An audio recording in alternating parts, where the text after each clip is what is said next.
আউযু বিল্লাহি মিনাশ শাইতানির রাজিম। বিসমিল্লাহির রহমানির রহিম। প্রিয় বন্ধুগণ, সকলকে ভালোবাসা ও আন্তরিক অভিনন্দন জানিয়ে শুরু করছি আজকের আয়োজন। প্রিয় বন্ধুরা, আজ আপনাদের জন্য থাকছে ইরানের পারমাণবিক বোমার বিস্তারিত তথ্য। প্রিয় বন্ধুরা, ইরানের পারমাণবিক কর্মসূচি বিশ্ব রাজনীতির একটি গুরুত্বপূর্ণ ইস্যু।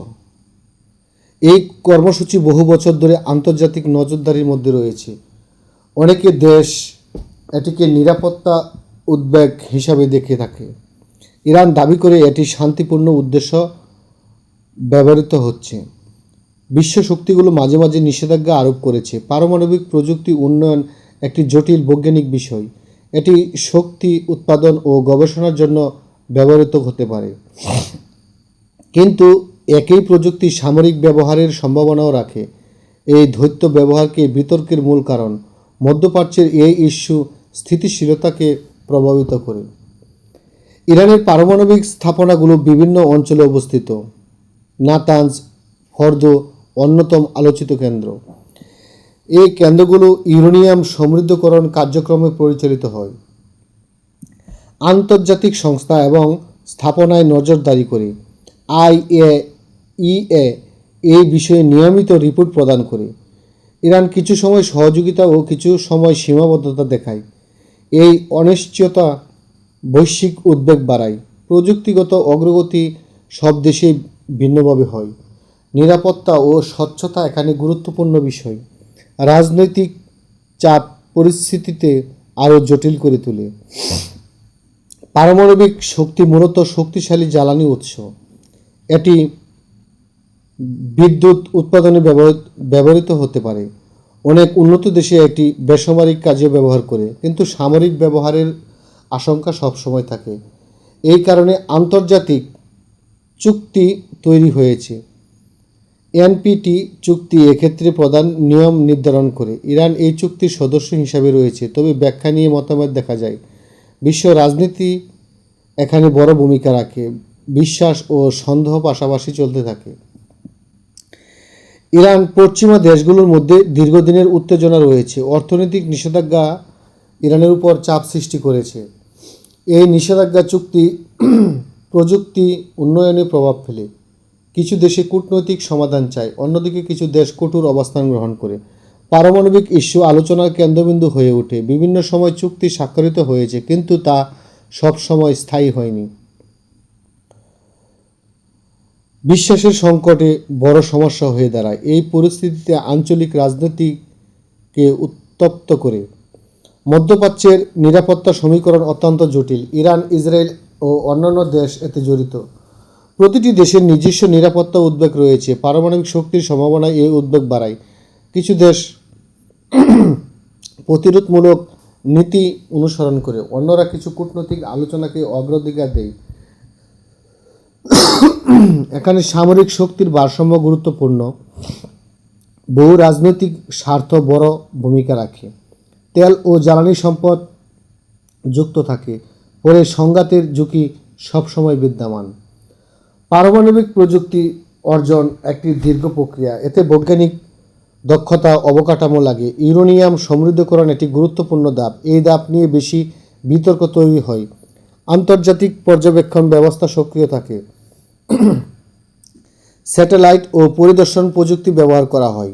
তথ্য বিশ্লেষণ করে সিদ্ধান্ত নেওয়া হয়, কিন্তু সব তথ্য সবসময় প্রকাশিত হয় না। গোপনীয়তা এখানে একটি বড় বিষয়। এই কারণে বিভ্রান্তি তৈরি হতে পারে।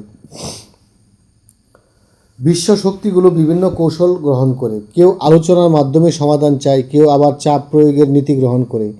এই দ্বিমুখী নীতি পরিস্থিতিতে জটিল করে। ইরানও নিজস্ব অবস্থান ধরে রাখে। জাতীয় নিরাপত্তা তাদের প্রধান যুক্তি। আন্তর্জাতিক চাপ তাদের নীতিতে প্রভাব ফেলে, তবে সম্পূর্ণ সমাধান এখনও আসেনি। প্রতিটি পদক্ষেপে নিজস্ব অবস্থান দৃঢ়, ফলে স্থিতিশীলতা অর্জন কঠিন হয়ে পড়ে। পারমাণবিক ইস্যুতে মিডিয়ার ভূমিকা গুরুত্বপূর্ণ। বিভিন্ন সংবাদ বিশ্লেষণ জনমত তৈরি করে। কখনো তথ্য অতিরঞ্জিত হয়ে উপস্থাপিত হয়, ফলে সাধারণ মানুষের মধ্যে বিভ্রান্তি বাড়ে। সঠিক তথ্য জানা অত্যন্ত জরুরি। আন্তর্জাতিক সম্পর্কের ক্ষেত্রে একটি গুরুত্বপূর্ণ বিশ্লেষকরা বিভিন্নভাবে দৃষ্টিভঙ্গি উপস্থাপন করে, তবে সবসময় মতামত এক নয়। এটি তত্ত্বের জটিলতা বাড়ায়। সচেতনতা এখানে বড় ভূমিকা রাখে। ভবিষ্যতে পরিস্থিতি অনেকটাই অনিশ্চিত।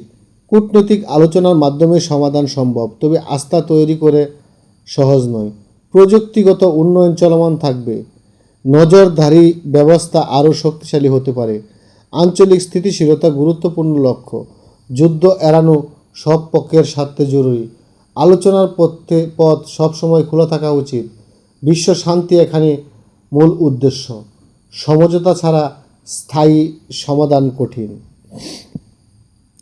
ইরানের পারমাণবিক ইস্যু একটি বহুমাত্রিক বিষয়। এটি বৈজ্ঞানিক, রাজনৈতিক, নিরাপত্তার সমন্বয়। বিশ্ব রাজনীতিতে এর প্রভাব গভীর। সমাধানের জন্য কূটনৈতিক প্রচেষ্টা জরুরি। বিশ্বাস তৈরি করা সবচেয়ে বড় চ্যালেঞ্জ। আন্তর্জাতিক আইনে এখানে ভূমিকা রাখে। শান্তিপূর্ণ সমাধানই সর্বোত্তম পথ। সংঘাত কোনো পক্ষের জন্যই লাভজনক নয়। ভবিষ্যৎ নির্ভর করে আলোচনার উপর। মানবতার স্বার্থে শান্তি অপরিহার্য। প্রিয় বন্ধুরা, ইরান এমন একটি শক্তিশালী দেশ যে দেশটি চায় তাদের নিজস্ব শক্তি ক্ষমতা বাড়ানোর জন্য, কিন্তু পশ্চিমা বিশ্বগুলো চায় না কখনো একটি মুসলিম রাষ্ট্র শক্তিশালী হয়ে উঠুক। কারণ কোনো মুসলিম রাষ্ট্র শক্তিশালী হয়ে উঠলে, পারমাণবিক বোমার মালিক হয়ে উঠলে পশ্চিমা বিশ্বের কাছে তারা জঙ্গি হয়ে যায়। কারণ তারা বিশ্বাস করতে চায় না। তারা মনে করে মুসলমানগণ অনর্থক কারো উপর পারমাণবিক বোমা নিক্ষেপ করতে পারে, এজন্য তারা বিশ্বাস করতে চায় না। তারা সব সময় মুসলমানদেরকে আর চোখে দেখে, যে কারণে মুসলমানরা শক্তিশালী হয়ে উঠুক তারা চায় না। বিশেষ করে ইসরায়েল বিশ্বের মধ্যে এমন একটি রাষ্ট্র যারা বিশ্বের সমস্ত কিছুর মধ্যে নাক গলায়। আর আমেরিকা হচ্ছে বিশ্বমরল। তারা সব জায়গার মধ্যেই, যে কোনো দেশের মধ্যে তাদের শক্তি এবং প্রভাব খাটায়, যেটা আসলেই কোনো গণতন্ত্র না, আসলেই কোনো শান্তি এবং শৃঙ্খলা বয়ে আনে না। তারা সব সময় মুসলিম দেশগুলোর উপর আক্রমণ চালিয়ে আসছে। মুসলিম দেশগুলোকে জবরদখল করে আসছে। মুসলিম দেশগুলো হতে বিভিন্ন প্রকার খনিজ সম্পদ তারা ছিনিয়ে নিচ্ছে। মুসলিম বিশ্বের উপর তারা ব্যাট বাড়াচ্ছে। ইরান এসব মানতে রাজি নয়। তারা নিজস্ব পারমাণবিক বোমার সরঞ্জামাদি তৈরি করছে, যা পশ্চিমা দেশগুলো, আমেরিকা, ইসরায়েল, পশ্চিমা দেশগুলোর গা জ্বলে যাচ্ছে। তাই এই পরিস্থিতিতে ইরান এখন ইসরায়েল এবং আমেরিকার সাথে যুদ্ধে লিপ্ত হয়েছে। তারা যে কোনো মূল্যেই তাদের সার্বভৌমত্ব রক্ষা করবে, সার্বভৌমত্বের নিরাপত্তা রক্ষা করবে, এই চ্যালেঞ্জ নিয়ে তারা আমরণ লড়াই চালিয়ে যাচ্ছে। প্রিয় বন্ধুরা, একটি দেশ শক্তিশালী হয়ে উঠুক, কিন্তু কারো ক্ষতি যেন না হয়। সে কাফের হোক, মুসলমান হোক, যে কোনো ধর্মেরই হোক, কেউ যেন কারো উপর গায়ে পড়ে ঝগড়া না করে, গায়ে পড়ে যুদ্ধ না করে। এমন শান্তি শৃঙ্খলার একটি বিশ্ব গড়ে উঠুক, এই প্রত্যাশা এবং আশা রেখে আজকের মতো বিদায় নিচ্ছি। আল্লাহ হাফেজ। আসসালামু আলাইকুম ওয়া রাহমাতুল্লাহি ওয়া বারাকাতুহু।